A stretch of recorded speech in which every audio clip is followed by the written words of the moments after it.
Postponed. Fans of Billy Joel and Elton John will have to wait to see those two stars face to face. Plus, if you shop in Massachusetts, you have a week left before prices go up on just about everything you buy. And they say a car is the safest place to be in a lightning storm. One woman in Florida would probably agree with that after she gets a big shock while driving down the highway. Good evening, I'm Craig Smith. If you or any of your friends are among the thousands who paid to see Elton John and Billy Joel in Albany Monday, you're going to have to wait longer. As we first reported on our website just before 9:30, that concert, scheduled for the 27th, has been postponed. The reason, we're told, is Billy Joel's health. His doctor told him not to perform for the next 3 days because of extreme physical fatigue and because of the need for more medical tests. The organizers are trying to set a new date.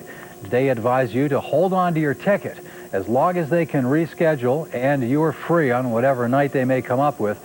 You'll still get to see that show. We'll keep you posted. If you shop in Massachusetts, prices across the board will go up next weekend. That's because the state's raising its sales tax 25%. The change takes effect Saturday. So now, instead of paying 5%, you'll pay 6.25%. That goes for everything except clothing. Shop owners in downtown Pittsfield have told us today they think that increase will drive some people away from brick and mortar stores and over to the internet. That's where quite often no sales tax is collected. We don't need another set of brakes at the moment.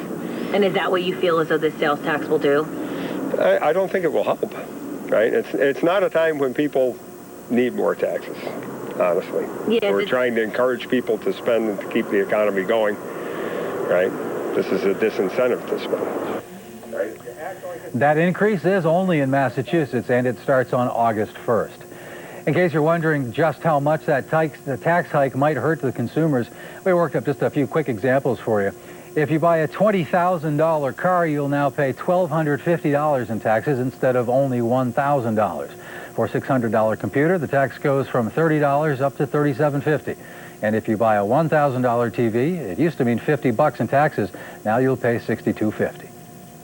To the weather now. Meteorologist Eric Torreson standing by with a look at what's going on outside. Seems like some wetness is on the way. Eric, what you got? Yeah, that's right, Craig. We've got some scattered showers out there this evening, especially now across parts of the Adirondacks and the Catskills. But we all do have the threat for some of those scattered showers overnight before they tend to wind down towards tomorrow morning. Still maybe a scattered shower or two left around 8 o'clock, but mainly dry then. Lots of clouds, though, but some breaks of sunshine, and just how much sunshine we do get tomorrow morning will ultimately determine how strong some storms will become as we head through the afternoon. There's the potential with enough sunshine that some of those storms could become strong to locally severe with some damaging wind gusts and some hail possible through tomorrow afternoon and tomorrow evening, Craig. Okay, see you soon. Thanks, Eric. One man survived being stabbed 3 times, and another is under arrest tonight in Troy. Police tell us they're charging a man named Diedrich Stanfield. They tell us he and a Joseph Rowe were fighting this afternoon at 429 10th Street. Police say Stanfield stabbed Rowe in each arm and also in the back. Rowe went to Albany Medical Center. He's expected to be okay. The charge is against Stanfield: assault, criminal possession of a weapon, disorderly conduct. No word on why those two were fighting. Governor David Paterson used a taxpayer-funded plane flight to take his family to this year's presidential inauguration. And now his campaign is paying the state back. $3,600 is the amount of the check. The Albany Times-Union is running a piece that suggests the amount should be more like $8,000. The paper has some aides saying that the governor is saying that he's recalculating the cost and he plans to pay more. State aircraft are supposed to be used only for state business. President Obama says he cannot accept the gap between what small businesses pay for employee health insurance and the amount big companies pay. According to the White House, the little guy pays up to 18% more. In his weekly address, Obama said that will change when he signs off on health insurance reform. These are the mom and pop stores and restaurants, beauty shops and construction companies that support families and sustain communities. They're the tiny startups with big ideas, hoping to become the next Google or Apple or HP. And as shown in a new report released today by the White House Council of Economic Advisors, right now they are getting crushed by skyrocketing health care costs. Republicans call the Obama plan a prescription for disaster. Congresswoman Kathy McMorris of Washington says small businesses will pay a high price. She points out a study by the National Federation of Independent Business that says the proposed reforms would cost 1 million jobs. It looks as though a meeting between President Obama, a Massachusetts police officer, and the Harvard professor he arrested will happen soon. Professor Henry Gates emailed the Boston Globe saying he would accept the president's offer to meet at the White House. President Obama invited Gates and Sergeant Michael Crowley to meet over a beer. The president sparked more controversy earlier this week when he suggested Crowley acted stupidly, as the president put it, when Crowley arrested Gates at Gates' own home. Gates was charged with disorderly conduct, but that charge was later dropped. Now, just in case you're going to Lake George this weekend, Shepherd's Park Beach is still closed. Shepherd's Park Beach, that is. The health department is saying that that part of the lake still has some high levels of E. coli bacteria. That's because of the sewage spill there 3 weeks ago.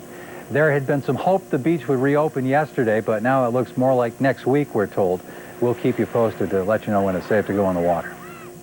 Some swimmers were in Troy today, splashing around, thanks in part to an Albany pastor who bought tickets for them. Charlie Muller is a pastor at Victory Christian Church. Before he stepped in, kids were paying $1 a day to swim at the South Troy pool. Muller had already been helping to feed some of those kids at that pool. You've seen some of the kids talking to the kids. Some of the kids said, we really can't afford, some days if I don't have the dollar, I'll just stay home. So we were like, you know what, this is within our means. Let's just go ahead and treat the kids on Saturday. But when I found out it was only $5, we just decided to buy swim passes for the year for all the kids. Muller says he plans to start paying for passes at other pools in the city starting next week. Well, this one's been years in the making, and it's not over yet. Part of it just got started, a special project for kids in Dalton, Massachusetts. The idea for a safe playground came up there years ago. Now, about $50,000 later, workers arrived at St. Agnes School today and got to work. And then the kids got busy on those murals there. We've been talking about it for several years now, so the major fundraising has happened probably over a 3-year period. So we've had actually now probably about 3 classes graduate from here that knew a playground was kind of imminent, and but never got to never got there. But a lot of their siblings are here, and being on our parish grounds, I'm sure that a lot of people will come back to enjoy it as well. Private donations were a big part of getting that project started. In Pittsfield, abused children are benefiting from the work that's being done by a man who lost his brother 19 years ago when his brother was just 12. Friends and family of Jimmy Bernardo and many people who never knew Jimmy were gathered at Anota Lake for this year's Jimmy's Ride, a fundraiser for a counseling center called the Kids Place. This year, Rob Bernardo expanded this event to 2 days of musical acts, food, and of course the bikes. What would this mean to your brother? Means that his memory gets to keep living on, and all the money goes to such a great cause, goes to Berkshire County Kids Place.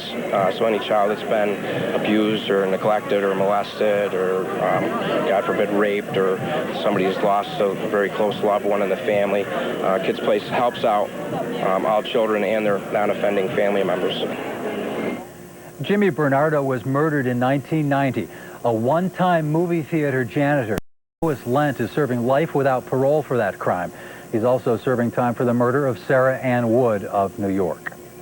We always want to make sure we're covering all the angles in our reports. If you think there's something we've missed, maybe there's something specific you'd like us to cover, let us know. Drop us an email if you can. news@cbs6albany.com is the address.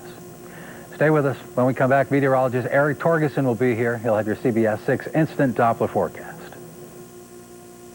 They say they've lost close to $10,000 to a wedding photographer. He stopped answering phone calls, stopped answering emails. I wanted my money back. You can't be too careful. Anyone can become a victim. I just wish I thought enough to go on the Better Business Bureau's website ahead of time. CBS 6 fact finder Jerry Gretzinger gets both sides of the story. They have every right in the world to be angry. What happened to the money that they paid to have this done? Learn just how hard it is to make things right, even when the law is on your side. I honestly don't know how I'm going to get my money. Tuesday at 11.